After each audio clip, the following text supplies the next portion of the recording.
Bloomberg reporter Valerie Bauman said embattled New York Gov. Andrew Cuomo. D. made her feel uncomfortable as a young reporter with inappropriate flirting and special access. Bauman detailed her time covering New York state politics for the Associated Press as a period marked by rampant sexism and sexual harassment.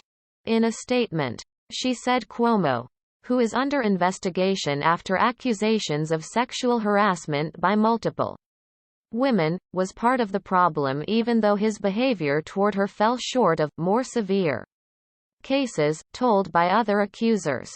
Reporter accuses Gov. Cuomo of sexual harassment. It wasn't about sex. It was about power. I have decided to share my experience to shine a light on the broader culture of sexual harassment and devaluation of women's voices in Albany. Perhaps things have changed in the past decade. But I suspect not enough, Bauman wrote.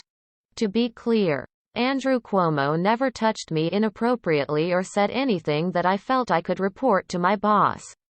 He did make me uncomfortable. As did a lot of men in Albany, Bauman continued. My greatest hesitation about speaking on this matter was that my story would be interpreted as putting certain problematic behavior on par with more severe cases. However, she is now speaking out because there is room to talk about any situation where a professional is treated differently because of their gender, race, sexuality or gender identity in the current climate.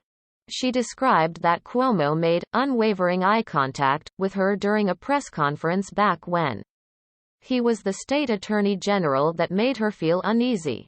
Actually starring to the point that I started blushing and looking around at people surrounding me, whose own facial expressions indicated, "Yes, ma'am, he's looking at you," Bauman wrote, adding that Cuomo approached her when the event wrapped up. Cuomo governorship hanging by thread as allegations mount. He took my hand, entered my personal space and looked into my eyes as he announced, "Hello. I'm Andrew Cuomo," Bauman wrote.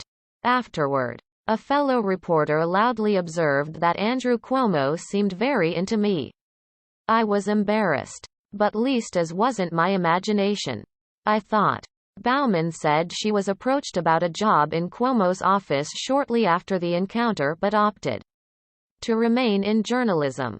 Soon after that, I started to get an unusual level of access to the Attorney General. Cuomo's office had a reputation in the press corps for ignoring requests and being very controlling about the public narrative around the Attorney General.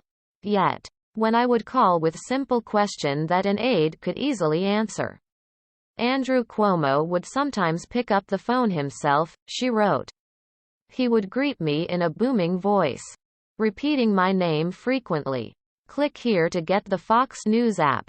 She said the special access didn't amount to much, as he dodged tough questions and often changed the subject to ask random, personal questions. It felt like he was flirting with me. And I think that's because he was. It was embarrassing and uncomfortable. But I did my best to do the job without giving him any indication I was flirting back, she wrote. The calls eventually dwindled and stopped altogether. So that's it. That is my whole story of covering Andrew Cuomo. Cuomo's office did not immediately respond to a request for comment. Cuomo has been accused by various levels of harassment and misconduct by at least 7 women. Lawmakers from both sides of the aisle, including both New York Sens. Chuck Schumer and Kirsten Gillibrand, have called on him to resign. But he has said he will not step down. He is also embroiled by a separate scandal: his administration's cover-up of coronavirus nursing home deaths in the state.